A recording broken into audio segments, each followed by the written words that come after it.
103.4 Kelas FM, this is the actual radio. Kelas People, balik lagi di program Manajemen Praktis with Iskandar Z. Lubis. Just make it simple.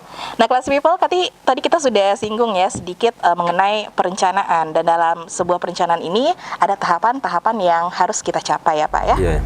Bagaimana Pak?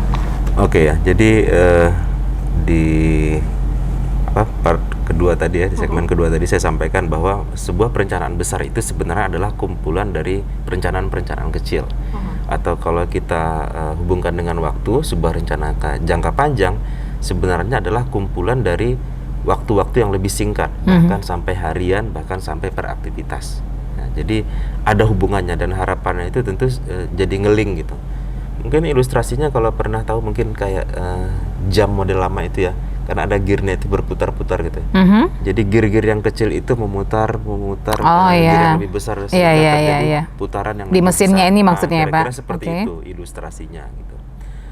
Nah itu pertama, lalu kemudian perencanaan itu sebaiknya memang adalah hasil dari feedback gitu.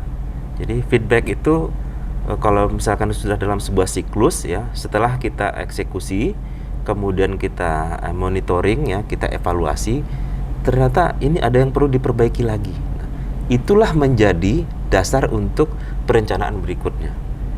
Sehingga terjadi improvement di sana.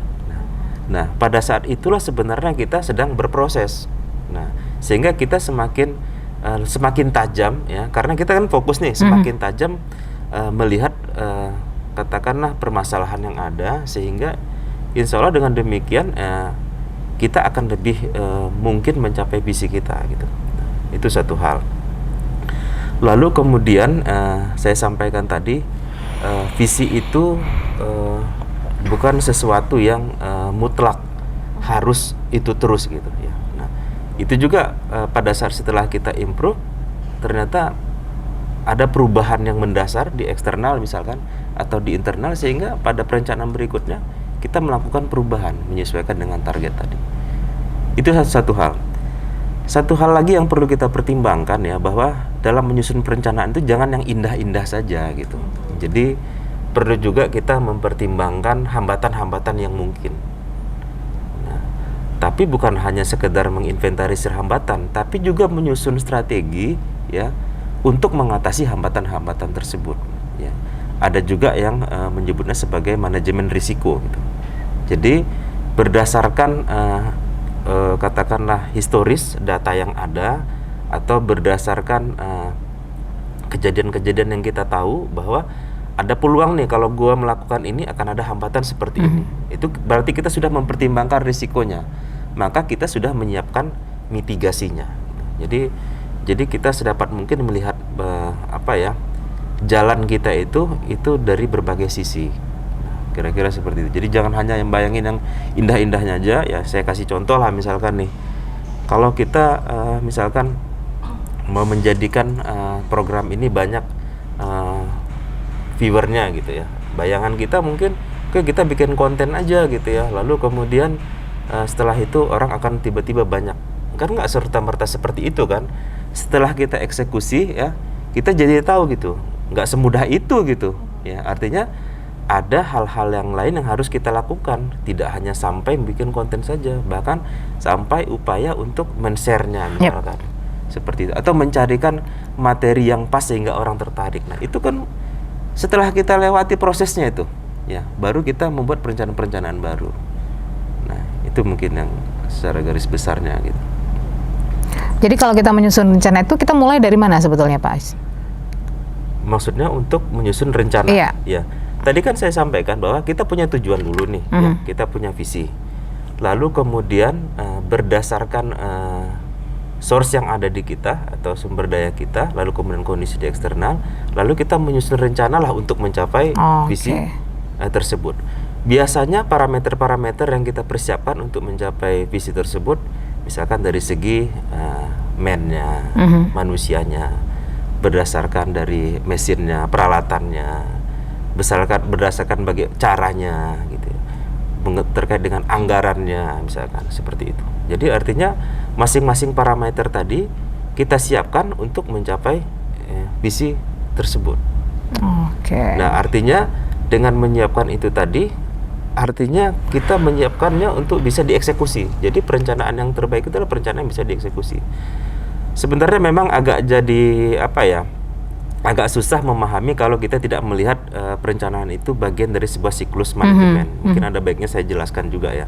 Jadi setelah kita rencanakan ya, kalau kita mengikuti POAC, planning, organizing, actuating, controlling tadi ya, setelah kita rencanakan berarti kita siapkan orang nih untuk mengeksekusinya. Ya kan, itu organizing namanya ya. Kalau saya kasih contoh misalkan mungkin kita semua suka sepak bola ya umumnya ya. Nah, saya kasih contoh misalkan nih. Rata-rata suka sepak bola. Okay. Targetnya kita memenangkan pertandingan sepak bola misalkan. Itu rencananya gitu ya. Rencananya seperti apa? Itu biasanya di ruang ganti itu dijelaskan oleh si pelatih gitu ya. Jadi kamu di depan nih. Yeah. Katakan penyerang, kamu bagian pemain penghubung, kamu pemain belakang. Itu organizing. Lalu kemudian si pelatih akan menjelaskan strateginya seperti apa. Misalkan ini lawan yang kita hadapi ini adalah lawan yang dia strateginya itu parkir bus ya, misalkan gitu ya kan. Nah, artinya bagaimana untuk membongkar parkir bus ini gitu ya. Artinya mungkin pemain sayap itu dijelaskan biasanya di skemanya ya, skemanya ada jelaskannya. Ini pemain sayap ini kamu maju ke depan, terus aja ke ujung kanan, misalkan gitu kan, sehingga mereka terdistrak, mereka teralih perhatiannya ke sana. Lalu kemudian bersama dengan itu pemain tengah itu siap-siap support kalau misalkan bolanya balik lagi, tapi sama juga ngambil peluang gimana supaya nanti pada saat diumpan bisa nyetak gol, misalkan seperti itu. Strategi itu ya, atau strategi bersepak bola tadi itu adalah actuating, upaya actuating. Nah, kemudian pertandingan dimulai ya. Nah, dicoba dipraktekkan kan ya. Setelah di actuating itu tadi, maka kan kita lihat itu kontrol. Jadi pada saat selama pertandingan itu kan pelatih itu kan memperhatikan ya, sehingga ada mungkin lihat asisten pelatih itu kerjanya kan nulis-nulis itu apa yang dia catat, apa yang menyimpang dari yang direncanakan tadi. Pada saat nanti turun minum ya, kemudian itu dibahas lagi. Nah, tadi ada yang kurang nih kamu seperti ini. Terjadilah plan berikutnya. Jadi sebuah siklus sebenarnya. Itu contoh yang sederhana di bermain sepak bola. Nah, dalam perusahaan biasanya ada rencana tahunan yang dijabarkan menjadi rencana bulanan, dan bahkan dijabarkan menjadi rencana mingguan atau bahkan harian. Nah, pada masing-masing periode tersebut sangat mungkin sih dievaluasi. Jadi itu tadi saya sampaikan, perencanaan-perencanaan besar itu sebenarnya didukung oleh perencanaan-perencanaan kecil. Posisi kompetitor kita tempatkan seperti apa Pak dalam sebuah perencanaan Pak? Nah, jadi kalau kompetitor namanya berarti kan kita bersaing ya, seperti itu ya. Walaupun nanti ada juga istilah bukan bersaing tapi kompetisi ya, bisa juga. Tapi kita bahas yang konvensional dulu nih, bersaing dengan katakan ada kompetitor nih. Biasanya kita itu kan berebut tanda kutip kue yang sama gitu. Ya, anggaplah berebut kue yang sama. Misalkan nih contohnya nih, katakan nih ini yang konvensional nih, kita berebut kue yang sama gitu, segmen customer yang sama misalkan ya. Jadi kita harus berlomba-lomba memberikan value yang lebih. Itu ininya.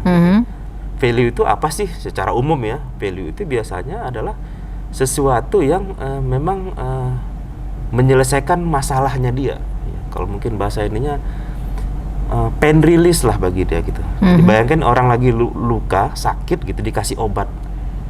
Kebayang ya. Jadi kita harus cari gitu.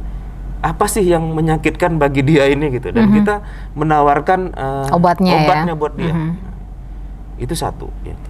Kemudian kita melengkapi pekerjaan. Nah, jadi kita tahu dia ada aktivitas atau apalah gitu ya yang tidak bisa semuanya dia bisa kerjakan gitu. Lalu kita menemukan itu, kita tawarkan, oke, kami bantu Anda dalam hal ini misalkan seperti itu. Itu poin kedua. Ini yang umum ya. Kemudian yang ketiga adalah bagaimana kita meningkatkan kinerjanya dia. Jadi kita memberi nilai tambah. Ya, kalau sebelumnya mungkin pekerjaan dia itu nilainya 6 gitu. Setelah kita bantu nilainya menjadi 8 misalkan gitu. Nah, 3 hal yang tadi ya, itu biasanya akan membuat si customer ini engage ke kita, gitu ya. Tapi satu hal yang perlu kita pertimbangkan juga, jika ketiga hal tersebut juga diketahui oleh orang Si lain, kompetitor ya. itulah kompetitor kita. Kita harus lebih baik dari kompetitor tadi. Jadi kalau misalkan sakitnya itu lebih cepat sembuhnya kalau sama kita, misalkan kalau tadi pain release tadi. Kemudian kalau dari segi melengkapi pekerjaannya tadi gitu ya, dia merasa dia tidak repot lagi gitu dengan kita dibanding kompetitor kita.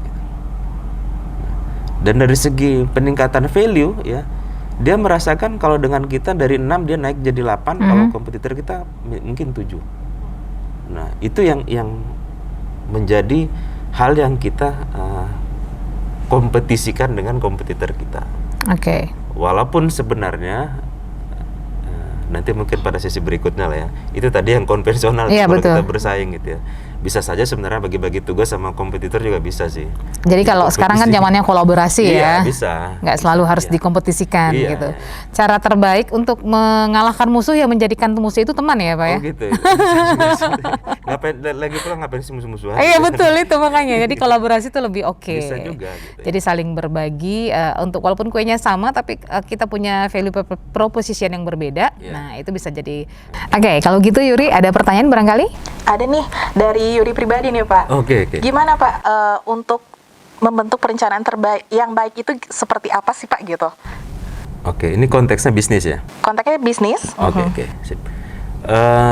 Pertama sekali ya, perencanaan kita itu tentu mengacu kepada visi yang telah kita tentukan. Ya, jadi ketika kita melakukan sebuah bisnis ya, pertama sekali kita harus mengenali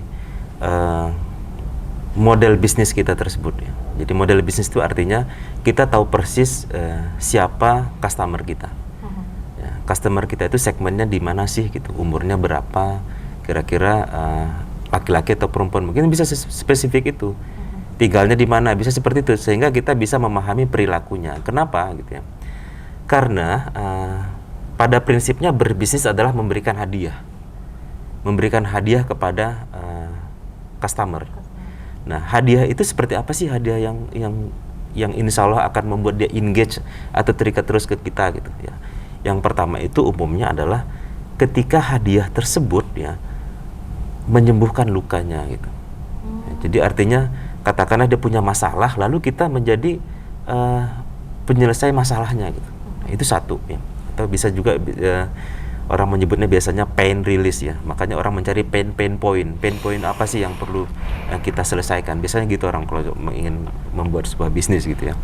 Kemudian apa pekerjaannya yang nggak tuntas ya?